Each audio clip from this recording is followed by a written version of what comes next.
سلمت قلبي يا ربي لتغسله.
ماذا تريد أيها المرتد؟ أين أميرك؟ أين أبو بكر؟ هذا آخر أخي بما سمعت. هون عليك يا خليفة رسول الله، هون عليك.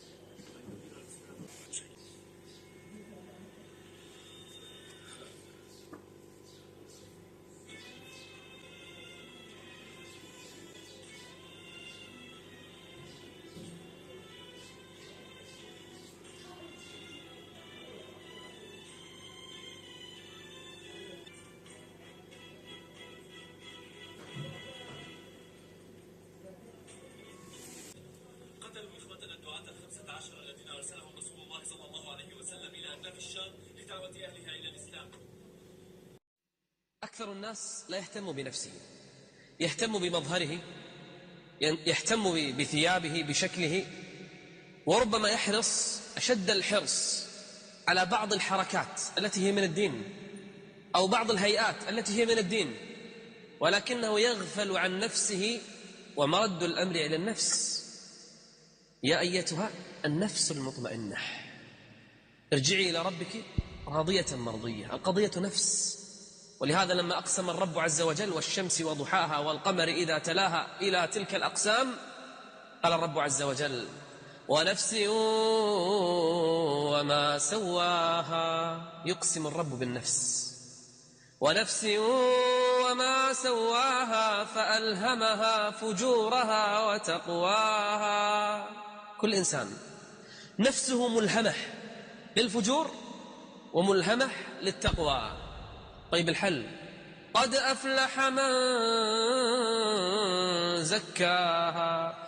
كل الأقسام السابقة لهذه القضية يقسم الرب أقساما متتالية أنه قد أفلح من زكى نفسه، طهر نفسه، ربى نفسه. المشكلة أننا أحيانا نهتم بالمظاهر وننسى تلك النفس. والقلب مهم في الشريعة وهو غير ظاهر. أعمال القلب أحيانا ما تظهر. كم من الناس من يتظاهر بأنه خاشع ويضع يده على صدره، وإن رأيته لتقولن أنه الخاشع البكاء، ولو رأيت إلى داخل قلبه ربما يتجول بالدنيا، وربما لا يعلم ماذا يقرأ الإمام أصلا، وربما هو أبعد الناس عن الخشوع بالصلاة، وإن رأيت مظهره ربما يتباكى ويتظاهر بالبكاء. مشكلة. ولهذا الرب عز وجل يقول أن من النفوس من هي أمارة بالسوء، وما أبرئ نفسي إن النفس لأمارة بالسوء إلا ما رحم ربي. كيف نصل بنفوسنا ونربيها. يمسسك الله بضر فلا كاشف له إلا هو، وإن يردك بخير فلا